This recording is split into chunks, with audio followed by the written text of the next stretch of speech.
Welcome to my YouTube channel education is power. तो आज हम डिस्कस करेंगे एमएस एक्सेल से रिलेटेड कुछ इंपॉर्टेंट एमसीक्यूज। तो चलिए शुरू करते हैं। तो फर्स्ट क्वेश्चन है, MS Excel is used for. तो एमएस एक्सेल का यूज किया जाता है स्प्रेडशीट कैलकुलेशन के लिए। नेक्स्ट है, what kind of software would you most likely use keep trace of a billing account. तो बिलिंग अकाउंट को ट्रेस करने के लिए जो सॉफ्टवेयर मोस्टली यूज़ किया जाता है, मोस्टली लाइक किया जाता है, तो वो है स्प्रेडशीट यानी कि एमएस एक्सेल आपका एप्लीकेशन को।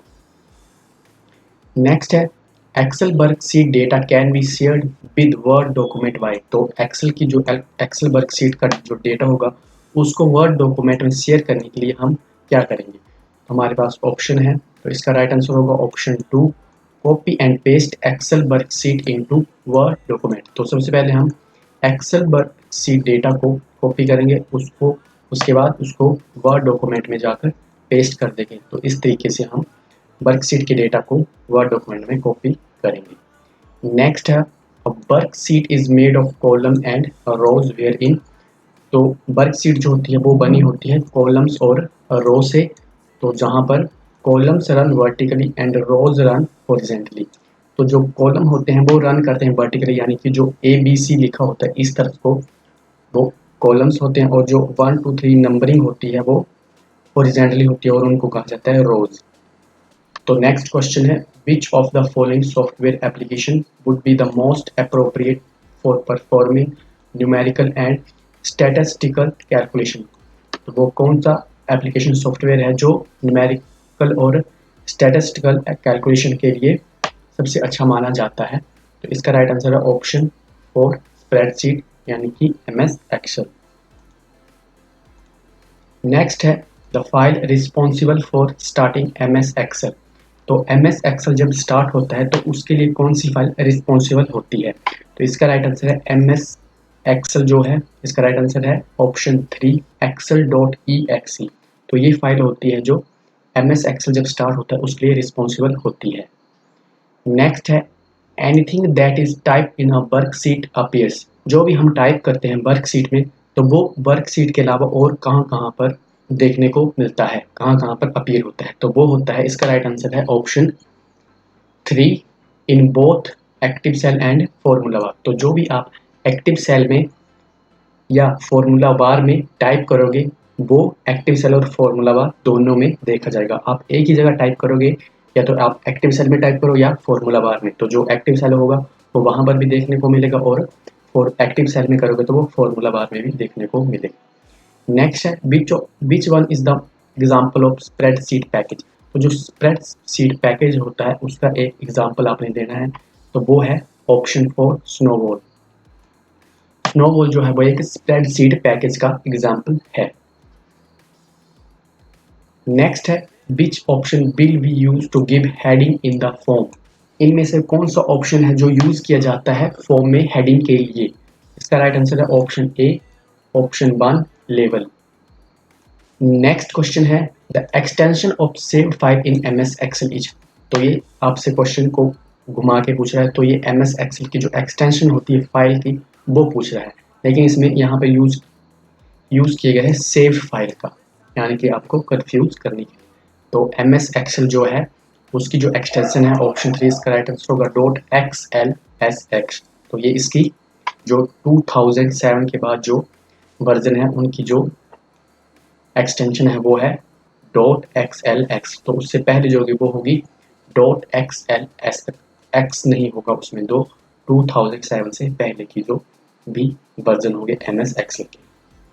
नेक्स्ट क्वेश्चन है, alignment buttons are available on which tool bar. तो जो अलाइनमेंट बटन होते हैं वो टूल बार में हमें कहाँ पर मिलते हैं एमएस एक्सेल में। तो इसका राइट आंसर है ऑप्शन 3, फॉर्मेटिंग। जो फॉर्मेटिंग जो टूल बार होगा वहाँ पर हमें अलाइनमेंट बटन्स देखने को मिलेंगे। नेक्स्ट क्वेश्चन है, in Excel the intersection of a column and row is called.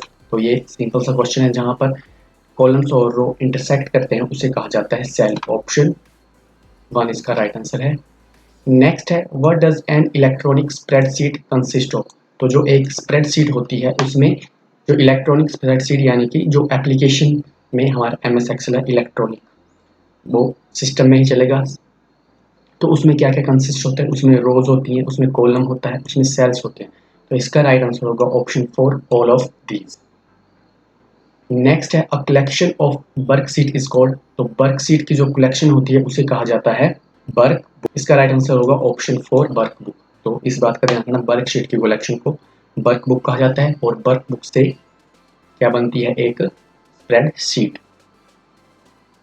Next है all of the following terms are related to spreadsheet software except. तो यहाँ पर जो फॉलोइंग टर्म्स दी गई हैं वो स्प्रेडशीट सॉफ्टवेयर से रिलेटेड है, बिना किसी एक को छोड़कर।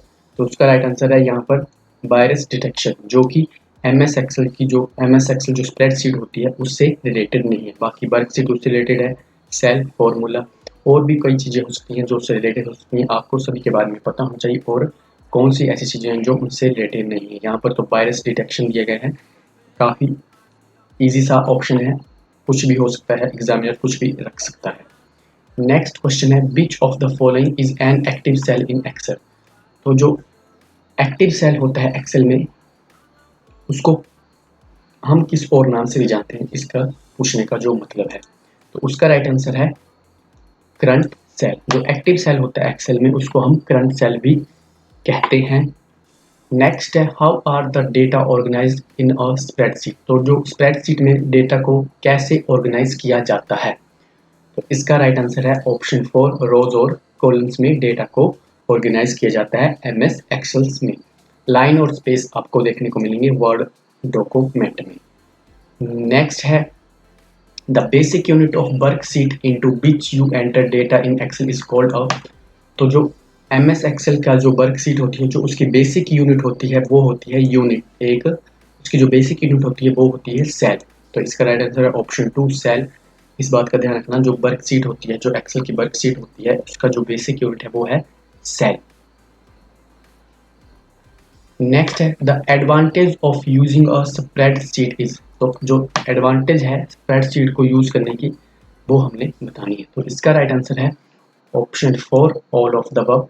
Calculation can be done automatically. तो उसमें कैलकुलेशन ऑटोमेटिकली डन हो जाती है। Changing data automatically update calculation, यानी कि हम सिंपली फॉर्मूला डालकर सारे डेटा को चेंज कर सकते हैं, उसको अपडेट कर सकते हैं उसकी कैलकुलेशन को। और वो मोर फ्लेक्सिबिलिटी प्रोवाइड करती है, यानी कि यूज़र को ज़्यादा काम नहीं करना पड़ता है, सिंपल फार्मूले की मदद से वो कैलकुलेशन कर लेते हैं, ज़्यादा टाइम कंज्यूम नहीं होता है। ईजी वर्क ईजीली हर कोई कैलकुलेशन हो जाती है और ज़्यादा टाइम भी कंज्यूम नहीं होता है। नेक्स्ट क्वेश्चन है a dash is a rectangular grid of rows and columns used to enter data। Rectangular grid होता है रोज और कॉलम का, जहां पर हम डेटा को एंटर करते हैं उसके लिए यूज होता है। तो रो और कॉलम्स कहाँ पर देखने को मिलते हैं, तो वो मिलते हैं हमें वर्कशीट और स्प्रेडशीट में देखने को मिलते हैं। तो ऑप्शन को ध्यान से पढ़ना, यहाँ पर ऑप्शन है वर्कशीट और स्प्रेडशीट, यानी कि हम दोनों में ही रो और कॉलम देखने को मिलते हैं, यानी ये दोनों एक ही चीज़ है। तो इसका राइट आंसर होगा बोथ 3 एंड 4, यानी कि वर्कशीट और स्प्रेडशीट। नेक्स्ट है the default view in Excel is dash view. तो जो डिफॉल्ट व्यू होगा एमएस एक्सेल का वो होता है नॉर्मल व्यू, यानी कि the default view in Excel is normal view. Option 3 इसका राइट आंसर है normal view. It is a software tool that lets one enter calculate manipulate set of numbers. तो ये एक सॉफ्टवेयर टूल है जिसकी मदद से हम कैलकुलेट करते हैं, मैनिपुलेट करते हैं नंबर के सेट्स को। इसका राइट आंसर है ऑप्शन 2 स्प्रेडशीट। स्प्रेडशीट की जगह एमएस एक्सेल भी देखने को मिल सकता है आपको ऑप्शन में, या वर्कशीट भी लिखा हो सकता है। तो ध्यान से कंफ्यूजन ना देखो, जो सिमिलर उसके मिलते जुलते वर्ड होते हैं उनका यूज़ किया जाता है, जैसे स्पीड सीट। तो कई बार क्या होता है, नर्वस होने की वजह से हम जहाँ पर 2 हमें टिक करना होता है हम वहाँ पर 1 कर देते हैं। तो ध्यान से ऑप्शन को पढ़ना और ध्यान से टिक करना होता है। नेक्स्ट है borders can be apply to. तो बॉर्डर्स अप्लाई किए जाते हैं। तो आपने देखो ना सेल सेल जो होता है उसके चारों ओर एक बॉर्डर होता है जो एक्टिव सेल होता है, आपने देखो ना डार्क सा बॉर्डर होता है। फिर आता है पैराग्राफ। पैराग्राफ में भी आप कोई पैराग्राफ लिख रहे हो उसके चारों ओर बॉर्डर लगा सकते हो। कोई टेक्स्ट लिख रहे हो एमएस एक्सेल में तो टेक्स्ट के चारों ओर भी बॉर्डर लगा सकते हो। तो इसका राइट आंसर होगा ऑल ऑफ दीज। ऑप्शन 4 इसका राइट आंसर है। नेक्स्ट है the cell having bold boundary is called. तो जो मैंने आपको भी बताया, जो सेल होता है उसके चारों तरफ एक्टिव सेल होता है, एक बोल्ड बाउंड्री होती है, तो उसे कहा जाता है एक्टिव सेल। उससे हमें पता चलता है कि ये वाला सेल जो है एक्टिव है। नेक्स्ट है you can create hyperlinks from the Excel workbook to. तो जो हम एक्सेल वर्कबुक का जो एक हाइपरलिंक है उसको हम क्रिएट कर सकते हैं कहीं और भी, तो इसका राइट आंसर होगा ऑल ऑफ द अबव। हम उस एक्सेल वर्कबुक का जो हाइपरलिंक होगा यानी कि उसको हम इंटरनेट के थ्रू कहीं भी एक्सेस कर सकते हैं। तो अब वेब पेज ऑन कंपनी जो कंपनी का इंटरनेट होगा उसमें भी हम वेब पेज में उस एक्सेल वर्कबुक के हाइपरलिंक को इंसर्ट कर सकते हैं, क्रिएट कर सकते। अब web page on the internet, तो वेब पेज के ऊपर भी आप उसको हाइपरलिंक उसको क्रिएट कर सकते हैं। अदर ऑफिस 97 एप्लीकेशन डॉक्यूमेंट्स के जो भी ऑफिस 97 की एप्लीकेशन डॉक्यूमेंट्स होंगे उसमें भी हम उसके एक्सेल वर्कबुक के हाइपरलिंक्स को क्रिएट कर सकते हैं। तो इसका राइट आंसर होगा all of the above. Next है to select a column the easiest method is. तो जो कॉलम को सिलेक्ट करने का सबसे इजीएस्ट मेथड है वो है ऑप्शन 2। इसका राइट आंसर होगा drag from the top cell in the column to the last cell in the column. यानी कि कॉलम को सिलेक्ट करने के लिए हम सिंपली एक कॉलम को सिलेक्ट करेंगे और माउस के जो लेफ्ट क्लिक होता है उसको होल्ड करके ऐसे ड्रैग करते जाएंगे, तो वो एक्टिव सेल जो है जहाँ तक हमको सिलेक्ट करने हैं वहाँ तक सिलेक्ट होते जाएंगे। तो वो इजी वे है, हमको जहाँ जितने सेल और जितने रो तक सिलेक्ट करना है उतने हम कर सकते हैं। नेक्स्ट है which among the following is not such an operation which can be carried out on object in graphic program। तो वो कौन सा प्रोग्राम होता है जो ग्राफिक प्रोग्राम में ऑब्जेक्ट को कैरिड आउट करता है। इसका राइट आंसर है इनमें से कोई भी नहीं, नन ऑफ द अबव। यहाँ पर ग्राफिक प्रोग्राम से रिलेटेड कोई भी ऑप्शन नहीं है। Which of the following will you use as an option for saving a file। तो इनमें से वो कौन सा ऑप्शन है जिसको हम यूज कर सकते हैं फाइल को सेव करने के लिए। तो फर्स्ट है save button on standard tool bar, ये भी सही है। Save option from file menu, ये भी सही है। प्रेसिंग कंट्रोल प्लस एस, ये भी सही है। ऑल ऑफ द अबव, तो इसका राइट आंसर है ऑल ऑफ अबव। हम इन तीनों ऑप्शन से किसी भी फाइल को सेव कर सकते हैं। तो सिंपल शॉर्टकट होता है कंट्रोल प्लस एस, जल्दी से हो जाता है। बाकी जो भी है इनसे दोनों से भी हम फाइल को सेव कर सकते हैं। What function display row data in a column और column data in a row. तो वो कौन सा फंक्शन होता है जो डिस्प्ले करता है, जो रो के डेटा को कॉलम्स में कर देगा और कॉलम्स के डेटा को रो में कर देगा। तो इसको उसका ऑप्शन है ट्रांसपोज। तो ट्रांसपोज जो फंक्शन होता है एमएस एक्सेल में, उसके थ्रू हम कॉलम के डेटा को रो में और रो के डेटा को कॉलम में डिस्प्ले कर सकते हैं, उसमें उसको हम बदल सकते हैं। तो ये है हमारा आज का आखिरी क्वेश्चन। उससे पहले मैं आपको बता दूं कि जिन्होंने भी टेलीग्राम चैनल को ज्वाइन नहीं किया वो ज्वाइन कर लें जल्द से जल्द, क्योंकि हम जल्द ही मॉक टेस्ट लेके आने वाले हैं फ्री ऑफ कॉस्ट आपके लिए। तो डिस्क्रिप्शन में आपको लिंक मिल जाएगा, वहाँ से जाकर आप टेलीग्राम चैनल को ज्वाइन कर लें। In Excel, dash allow user to bring together copies of workbooks that other user gave work on independently। तो वो कौन सा ऑप्शन होता है जो एक्सेल में अलाउ करता है यूजर को कि एक ही वर्कबुक की वो कॉपीज कर सके और अपना काम कर सके इंडिपेंडेंटली। तो उसे कहा जाता है एक ही वर्कशीट की जो एक और अनदर कॉपी होगी, इससे कि दूसरा पर्सन भी उससे रिलेटेड जो भी उसको काम है वो उसको कर सके, तो उसको कहा जाता है मर्जिंग। ऑप्शन 2 इसका राइट आंसर होगा।